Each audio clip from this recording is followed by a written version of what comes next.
And I'm Chris, hoping you'll join us again next time for more Adventures in Odyssey. That was great, Chris. Thanks, Bill. Hi, and I am Chris, and this is Adventures in Odyssey. Have you ever wondered how an Adventure in Odyssey episode is created? Maybe you've been curious about the actors, or where the sound effects come from, or how we turn a story into the show you hear on the radio or tapes. Well, hang on, because you're about to find out in this special behind-the-scenes look at Adventures in Odyssey. It all starts right here at Focus on the Family in Colorado Springs, Colorado. The Odyssey team gets together and, well, maybe they should tell you. Let's go to Chuck Bolte, the executive producer of Adventures in Odyssey. Thanks, Chris. You know, a lot of people think that Adventures in Odyssey somehow just falls together by itself, when in fact each episode takes over 100 hours of work. Now you may ask yourself, what did they spend all that time doing? Well, let's take our own little adventure in Odyssey and find out. Along with that, Well, we begin with what's called a brainstorming session. and so in here we do, let's say our second part of our brainstorming is to flip everything around and say, okay, let's filter this through a kid's world and see what happens. Yeah. What we do is twice a year we get together and we bring all our ideas to the table. We talk about the future of the show, future of the characters, particular stories that we would like to explore. We bring them all out and we discuss them. Then from there, each writer will take a particular idea that maybe appealed to them, take it back, and refine that down to specific storylines that will ultimately become the scripts. Basically what happens in an outline situation is you want to cover the main points of the story. As you break down each of the scenes, you're going to hit story beats, things that happen that will climax into the next scene that will lead us directly, naturally to the resolution of the story. Outlines are very, very important for us. This is where we work out all the difficulties of the script and the story and things that are going to happen in the show. And we try not to deviate too much from the outline because that's something that's already been approved by the rest of the team. But we add humor and we add different twists and turns that we think might make the script better apart from the outline. And we write the first draft and hand it off to the other writers. Then it's off to a recording studio in Los Angeles where the words on the page come to life through our talented actors. What? I'm just waiting. For what? For your explanation. It's that chicken! Most of our actors have many years of acting experience. They can be heard as voices for Disney characters, commercials, and lots more. I guess because they don't want to destroy the illusion of people envisioning what the characters sound like on the radio show. I'm not actually supposed to reveal who I play on the show. I do a couple of characters. One of them, well, I'm not supposed to tell you, Eugene Meltzner. And actually there's another character as well. I kind of lend a voice to him, and I really shouldn't tell you who it is or anything like that, because you want to associate the face with the character, but it's, well, I forget his name. And, but the thing that I really want to say is, working on this radio program, I'm working with some of the finest, most stupendous individuals in all of show business, and that's what I enjoy because they're so magnificently marvelous and, what's that word? What's the word? Talented. Talented, yes, that's the key word. Can I go now? I'm hungry. Yeah, go ahead. Thanks.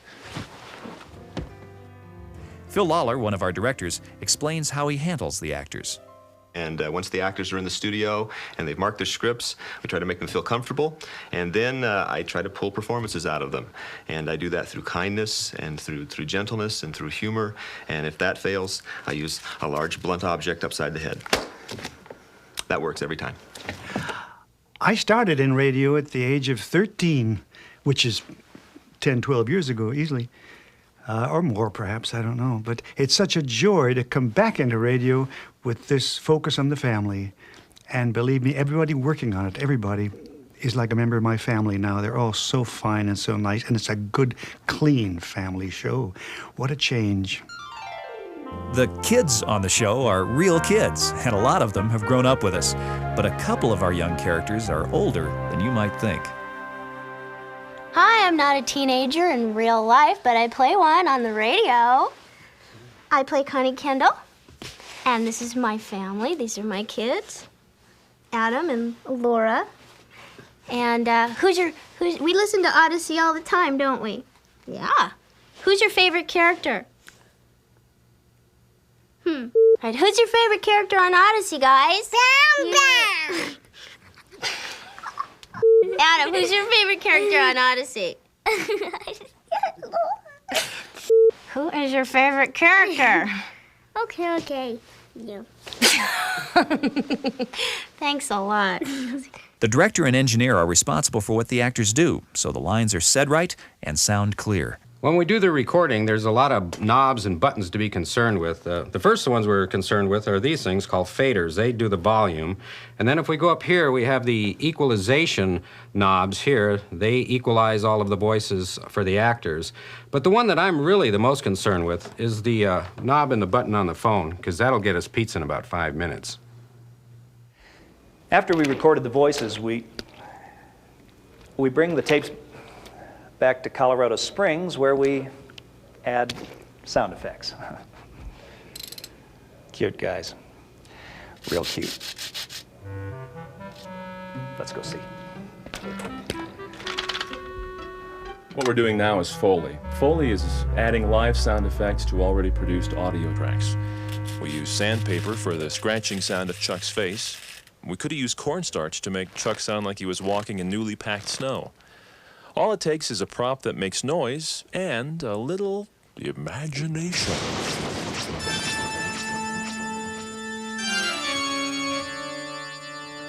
Mark, it's time.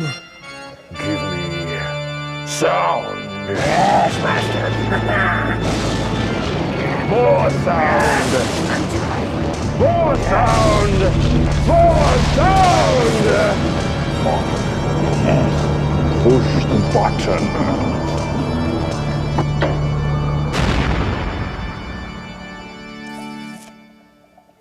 Another important element in the post-production process on an Odyssey episode is the music composition. Once we're done recording and editing the voice tracks, we'll send a copy of the script out to a composer who will create a musical score specifically for that episode. Once we get that back, then we will combine that with the other elements we already have, the voice tracks, the Foley, and other sound effects, and we'll put that into a multi-track format, in this case, a computer, and we'll combine all of that together to create the finished Odyssey show. From there, the tapes are sent to be duplicated for our radio stations around the world and for our special 6-cassette packages that you can pick up at your local Christian bookstore or from us here at Focus on the Family.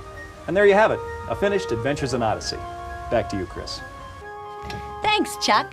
And that's a behind-the-scenes look at how Adventures in Odyssey gets from us to you. Whether you listen regularly on the radio or cassettes, we're glad that you let your family be a part of ours. Thanks for dropping in, and don't forget to join us again for the next exciting Adventures in Odyssey. Located for distribution for always the second one's a good one, isn't it? Okay. Another important element is magnesium. It's a great element. My personal favorite character on the show is Eugene Meltzner. You know, he's very, very good. Getting to it. The button's right there, Mark. Am I pushing the button? Push the button, Mark. I thought we were cutting away to that.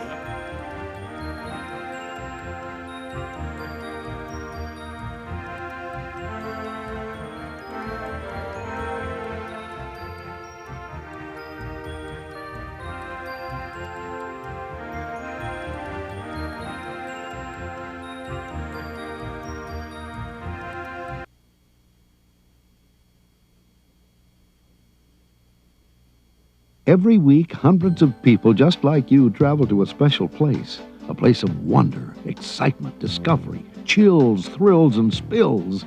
Maybe you've heard of it. It's called Odyssey, and it's a town where the adventures never stop. But did you ever wonder just where those adventures come from and how they get made? Well, if you have, then prepare yourself, because for the next few minutes, we're going to take you on a journey to our side of the radio to discover Adventures in Odyssey.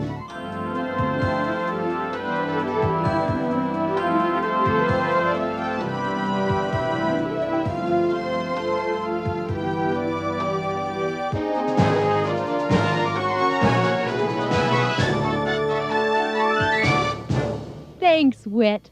Hi, everybody. Welcome to our Adventures in Odyssey studios. I'm Chris. That's right, the one who takes you to Odyssey every week. But today, we want to take you to a different place, behind the scenes, so you can see how we put together an adventure in Odyssey. You know, a lot of people don't realize how much work goes into creating an Odyssey episode. Take me, for instance. I may sound bright and cheery, but here's how I really look. Just kidding. This is the real me. That other picture was our executive producer. You know, every week the staff of Adventures in Odyssey does have to deal with a monster of sorts. It's called the Story Idea. And it's where every program begins. The story ideas used on Odyssey are thought up in something called conferences. These are special meetings where our writers, directors, and producers all sit and calmly discuss the stories you hear from week to week.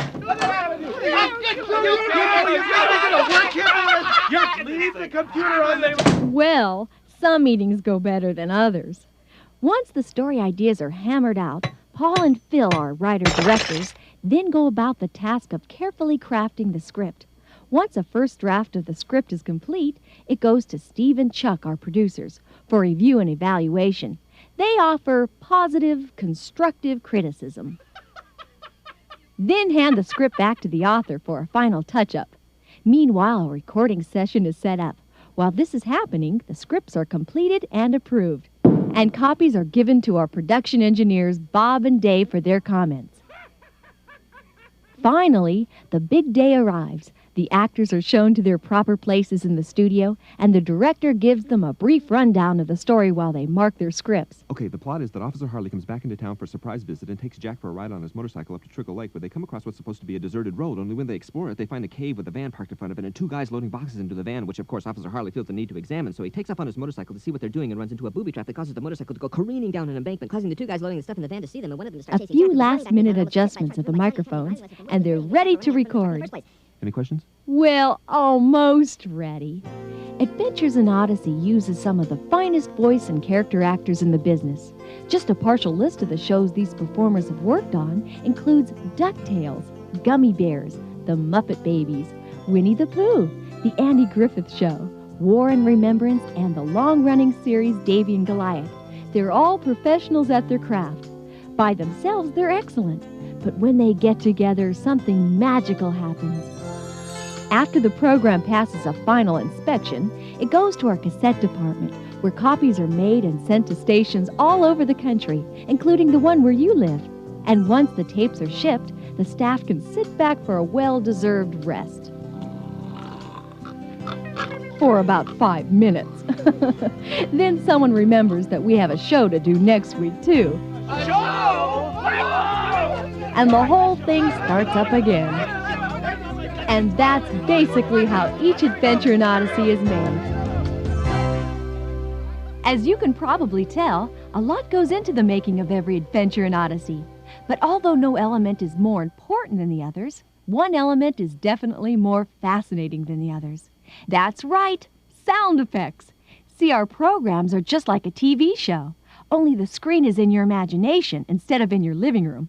And sound effects are what make your imagination work. Come on, I'll show you what I mean. Oh, yeah, Dave? Take this! Oh, yeah? Well, same to you, Bob. Hey, well, you ain't heard nothing yet. Yeah, well, here's a bomb for you, buddy. Hold it!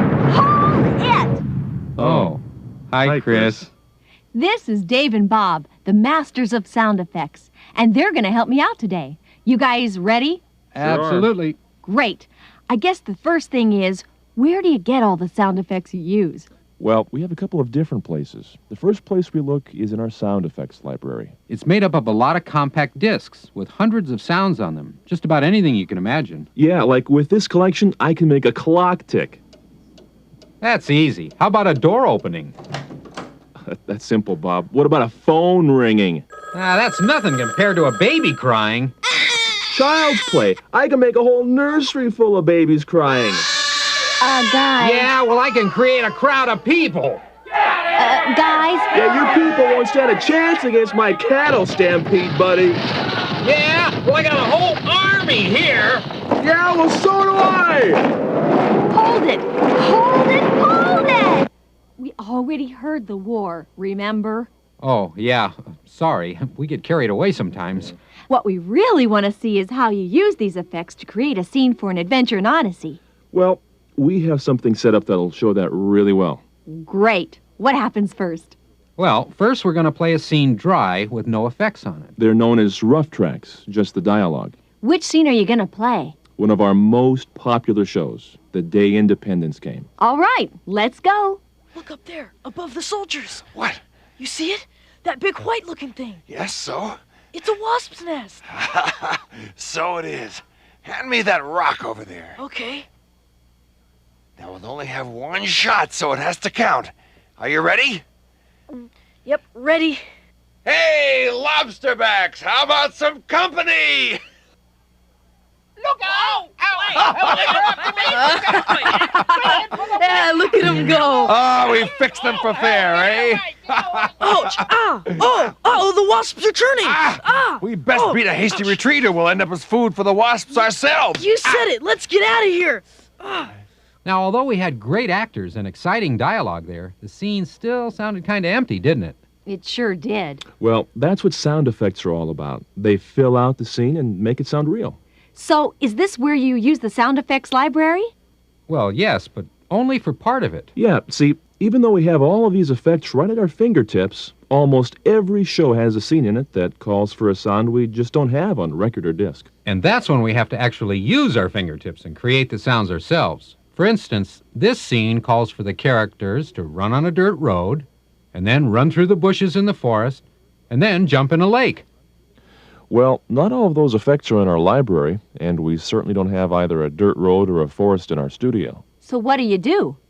Well, since we don't have the real things available, we have to look for substitutes that sound like the real things. Yeah, and sometimes those substitutes can be pretty weird. For instance, the bushes are really... Old, used recording tape? That's incredible. What about the dirt road? Kitty litter? Yep, we add those live effects to the ones we already have on disc, and that's how we create a scene. Unbelievable. Let's hear the scene with the effects added. All right. Look up there, above the soldiers. What? You see it? That big white-looking thing. Yes, so? It's a wasp's nest. So it is. Hand me that rock over there. Okay. Now we'll only have one shot, so it has to count. Are you ready? Yep, ready. Hey, lobsterbacks, how about some company? Look out! Yeah, look at him go. Oh, we fixed them for fair, eh? Ouch! The wasps are turning. We best beat a hasty retreat or we'll end up as food for the wasps ourselves. You said it. Let's get out of here. Ouch! They're still coming. There's a lake ahead. Can you swim? No. Well, there's no time like the present to learn. Whoa! That was a lot better. But it still seems like something's missing. That's because something is still missing. The music. Music is one of the most important elements in making a scene work, because it sets